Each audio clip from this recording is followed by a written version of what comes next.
Hello everyone, मैं हूं आदर्श को बहुत स्टार्ट करते हैं आज का लेक्चर जो होने वाला है, जो हमारी कॉन्ट्रैक्ट की सीरीज चल रही है, उसी सीरीज का एक अगला पार्ट। अब वैसे तो कॉन्ट्रैक्ट सीरीज के काफी सारे टॉपिक मैं कवर कर चुका हूं और आज जो हम टॉपिक पढ़ने वाले हैं वो असल में तो है माल विक्रय अधिनियम का, परंतु हम इसको जनरली लॉ स्टूडेंट क्या करते हैं कि लॉ स्टूडेंट के लिए इसे कॉन्ट्रैक्ट सीरीज के अंदर ही रखा जाता है, यानी कि कॉन्ट्रैक्ट के सब्जेक्ट के अंदर ही ये लोग पढ़ते हैं, क्योंकि ये माल विक्रय अधिनियम भी कॉन्ट्रैक्ट के अंदर ही एक तरह से एक उसी किताब में आता है। तो इसीलिए मैं इसे कॉन्ट्रैक्ट की सीरीज के अंदर ही चलाने वाला हूँ। अब सबसे पहले तो आप सभी को बहुत बहुत धन्यवाद, आप लोगों ने कॉन्ट्रैक्ट की मेरी जो सीरीज थी उसे बहुत ज्यादा सपोर्ट दिखाया, थैंक यू सो मच उसके लिए।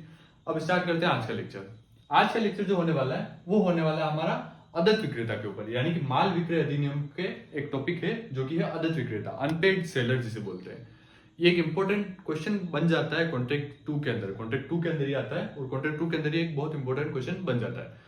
तो आप लोगों को इसको बहुत अच्छे से पढ़ना है। वैसे थोड़ा सा टफ लगता है कुछ स्टूडेंट को, लेकिन मैं 2-3 किताबों से रेफरेंस लेकर के जितना इजी हो सकता है उतना इजी इसे बना करके अच्छे से एग्जाम्पल के साथ आप लोगों को समझाने वाला हूँ।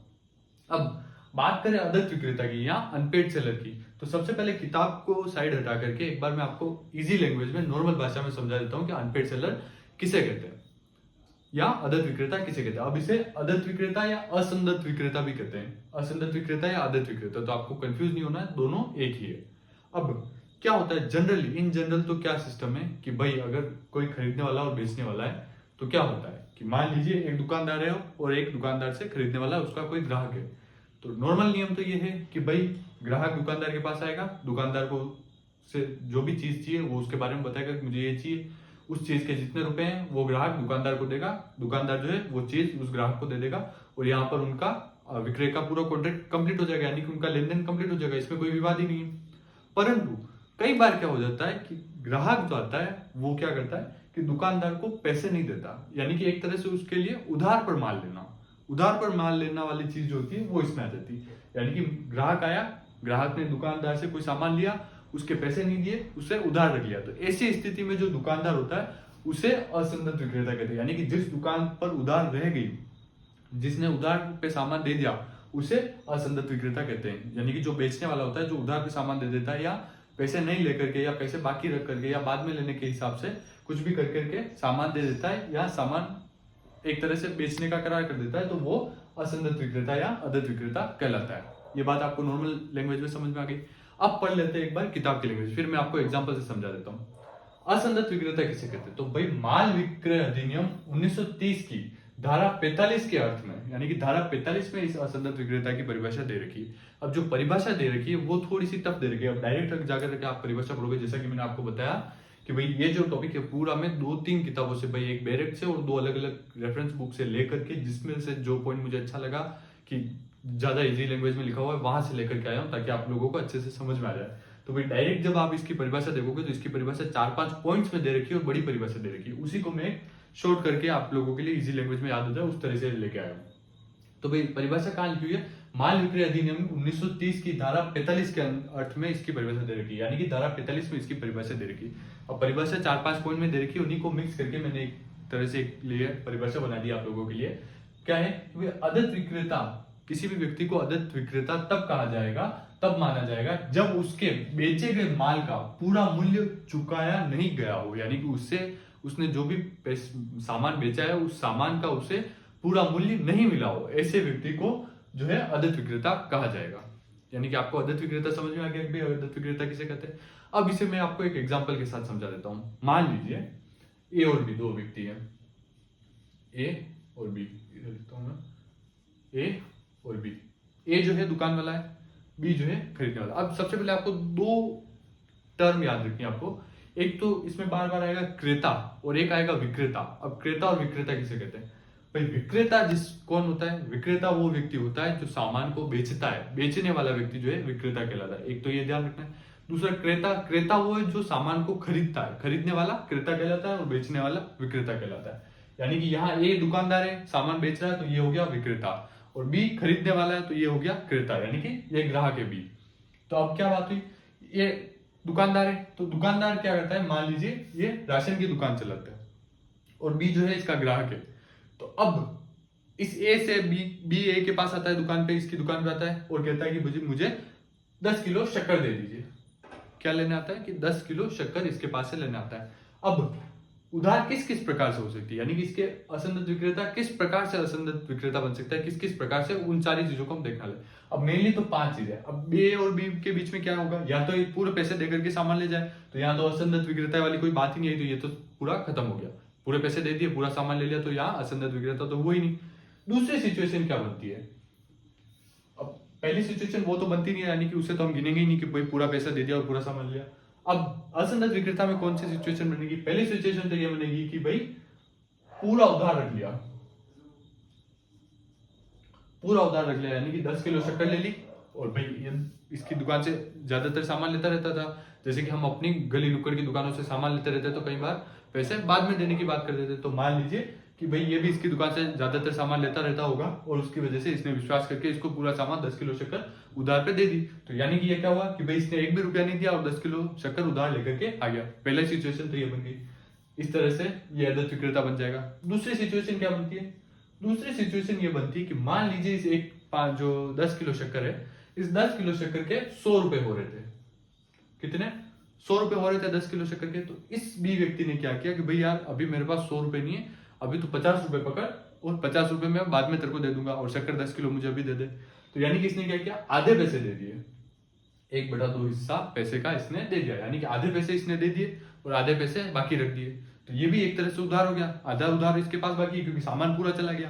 तो या तो पूरा उधार हो गया, पूरा सामान ही उधार पे दे दिया, या आधे पैसे दे दिए, या आधे भी नहीं थोड़े बहुत भी दे दिए, कुछ भी मान लीजिए, मैं एग्जाम्पल के लिए आपको बता रहा हूँ, थोड़े पैसे दे दिए और सामान पूरा ले लिया और बाकी के उधार रख लिए। दूसरी सिचुएशन तो ये बन गई।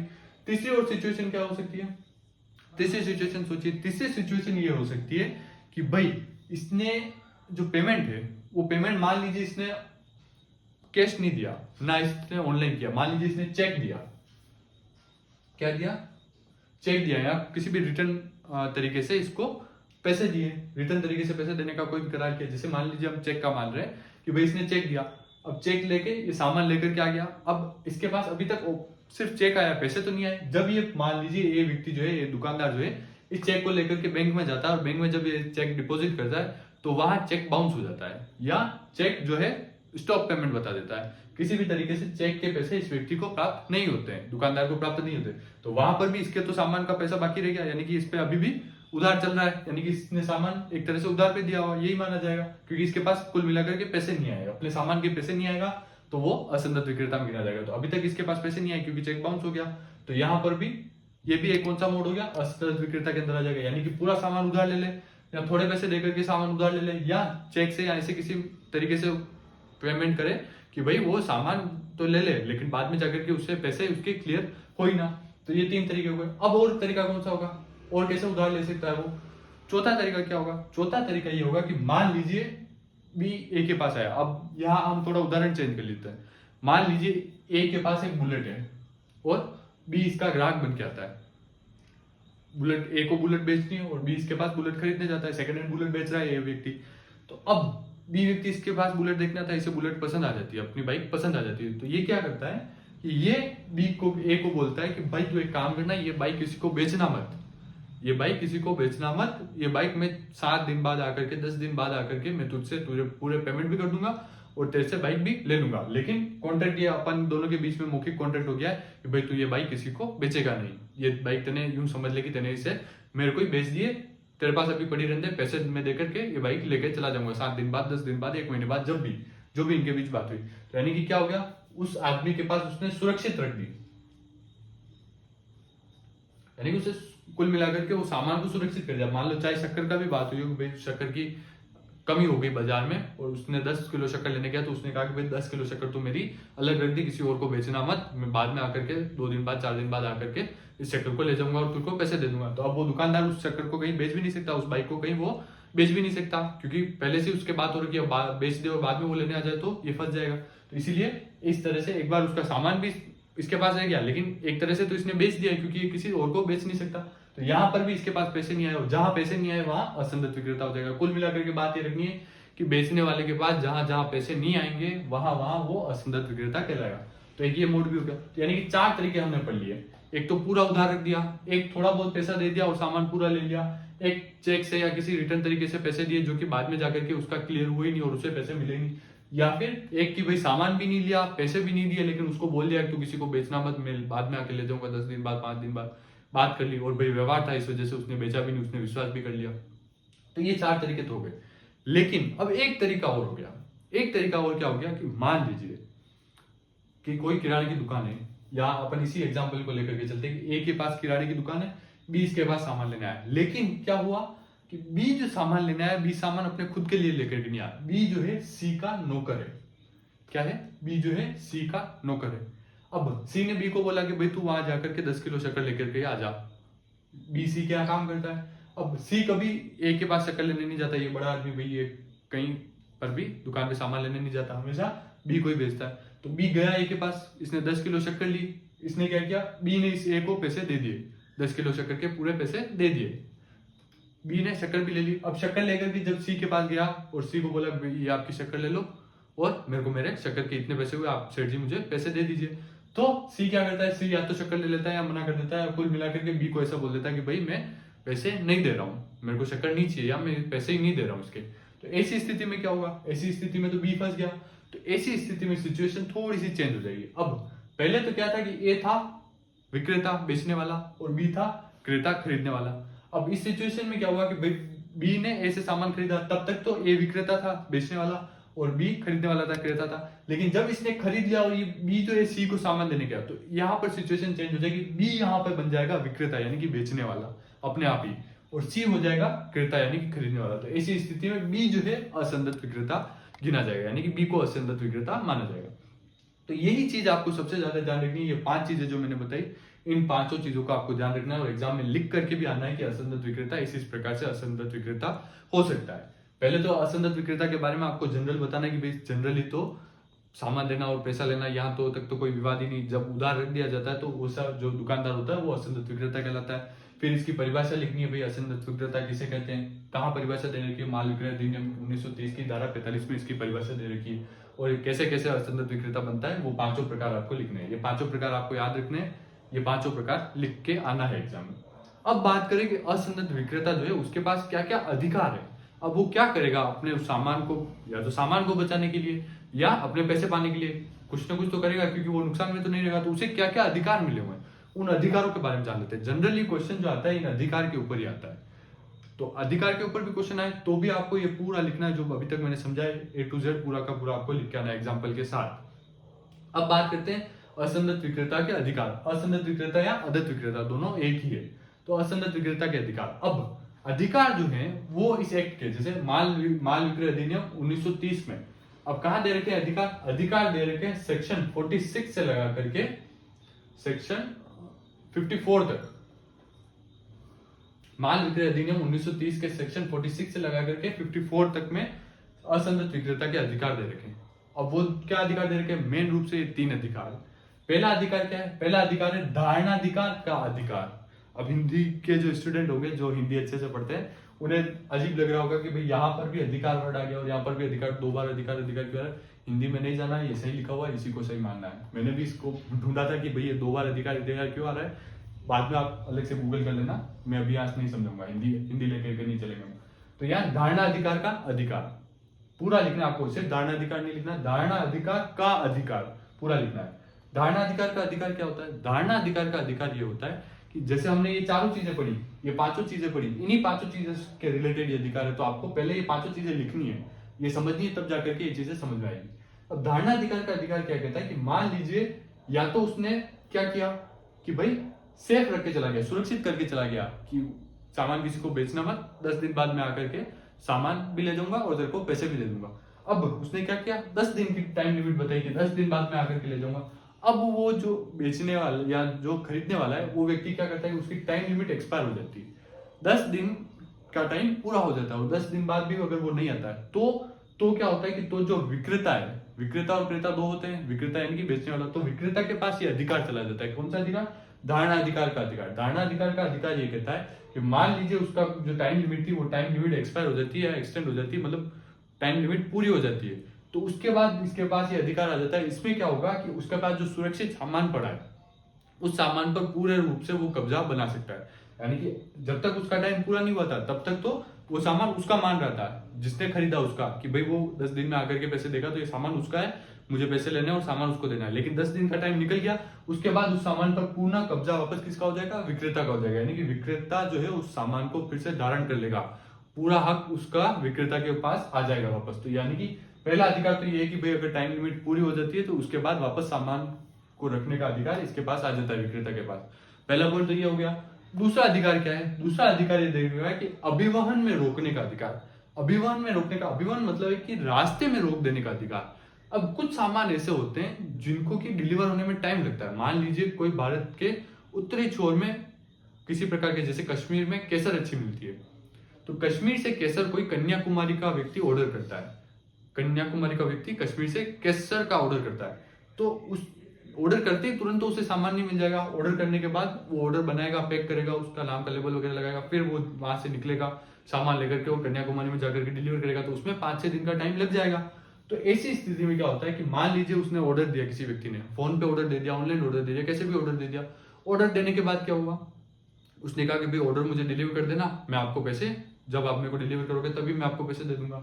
तो ऐसी स्थिति में क्या होगा? वो ऑर्डर लेकर के निकल गया। निकलने के बाद रास्ते में दुकान वाले को पता, यानी कि जो सामान बेच रहा है उसे पता चला कि भाई जिसको मैं सामान देने जा रहा हूँ वो तो दिवालिया हो चुका है, या उसके पास पैसे ही नहीं है सामान के पैसे देने के लिए, यानी कि वो दिवालिया हो चुका है। तो ऐसी स्थिति में या उसे लग जाता है कि भाई ये जो मैं जिसे सामान देने जा रहा हूँ या जिसके पास मेरा सामान बिक रहा है वो भाई मुझे किसी स्थिति में पैसे दे ही नहीं सकता।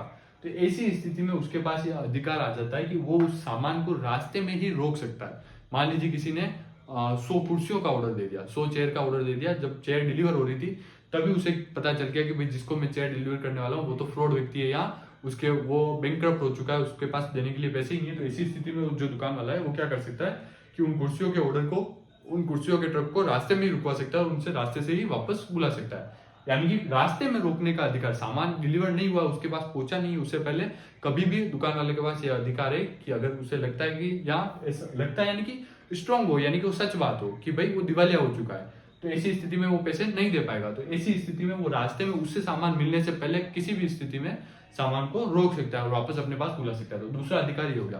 पहला अधिकार तो था कि सामान उसके पास ही पड़ा है, तब तक तो वो उस पर टाइम पूरा हो जाने के बाद कब्जा बना लेगा। दूसरा था कि जब सामान उसके पास से निकल गया है, रास्ते में उसके सामने वाले के पास पहुंचने वाला है, तब तक में अगर उसे पता चल जाता है कि सामने वाला दिवालिया हो गया तो उसे रास्ते से ही वापस बुला सकता है। तीसरा अधिकार है कि पुनः विक्रय का अधिकार। अब पुनः विक्रय का अधिकार क्या होता है कि सबसे पहले तो इन्हें ये 2 अधिकार मिलते हैं, धारणा अधिकार और अभिवन में रोकने का अधिकार। लेकिन इन दोनों के बाद इसे अधिकार मिलता है पुनः विक्रय का अधिकार। पुनः विक्रय का अधिकार क्या कहता है कि मान लीजिए उस व्यक्ति ने आधा पैसा दे दिया था और सामान भी नहीं ले गया, या फिर उसने पूरा पैसा नहीं दिया, सामान उसके पास ही पड़ा था, या फिर थोड़ा सामान वो ले गया और थोड़ा सामान दुकान इसके पास पड़ा था, दुकान वाले के पास ही पड़ा था, बाद में ले जाने की बात थी। तो ऐसी स्थिति में क्या होगा कि जब उसकी टाइम लिमिट पूरी हो जाएगी, जैसे 10 दिन का टाइम था तो 10 दिन का टाइम उसके पास पूरा हो गया, तो पूरा होने के बाद दुकान वाला क्या करेगा कि उसके पास एक सूचना पहुंचाएगा। एक सूचना ये पहुंचाएगा कि भैया आपने ये सामान लिया था, इतना टाइम के लिए बोला था आपने मुझे कि इतने टाइम तक, इतने टाइम बाद मैं आकर के सामान ले जाऊंगा और पैसे दे दूंगा, आपका टाइम पूरा होने वाला है, आप आइए और मुझे पैसे दीजिए और आपके सामान लेकर के चले जाइए। नोटिस देने के बाद या इसी बात करने के बाद भी अगर वो सामने वाला आकर के पैसे नहीं देता और अपना सामान नहीं ले जाता है, तो ऐसी स्थिति में उस जो दुकानदार है उसके पास ये अधिकार आ जाता है, पुनः विक्रय करने का अधिकार। इस अधिकार में क्या होता है कि वो जो सामान है उस सामान को दुकान वाला फिर से किसी दूसरे व्यक्ति को बेच सकता है। अब सुरक्षित रखने वाले में क्या था कि भाई वो सामान है तो दुकान वाले के पास ही, लेकिन वो सामने वाले का माना जा रहा था कि भाई वो उसे बेच नहीं सकता, मैं 10 दिन बाद आकर के ले जाऊंगा, सामान किसी को बेचना मत। ग्राहक तो ये कह के गया था। तो 10 दिन जब पूरे हो जाते हैं उसके बाद उसे पुनः विक्रय का अधिकार प्राप्त हो जाता है दुकान वाले को, उसके बाद वो सामान दूसरे को बेच सकता है। तो आई होप ये टॉपिक आपको अच्छे से समझ में आया होगा। मैंने बहुत अच्छे से आपको समझाने की कोशिश की है, 2 से 3 किताबों से रेफरेंस लिया है, बेरेट से भी रेफरेंस लेकर के जितना इजी लैंग्वेज में हो सकता है एग्जाम्पल के साथ आपको समझाने की कोशिश की। आपने कॉन्टेक्ट सीरीज को बहुत अच्छा सपोर्ट दिया है, उसके लिए बहुत बहुत थैंक यू। ये वीडियो आपको कैसा लगा ये मुझे प्लीज कमेंट करके बताइए, और नेक्स्ट किस टॉपिक पर आप अपना वीडियो चाहते हैं ये भी मुझे बताइए। Thank you so much.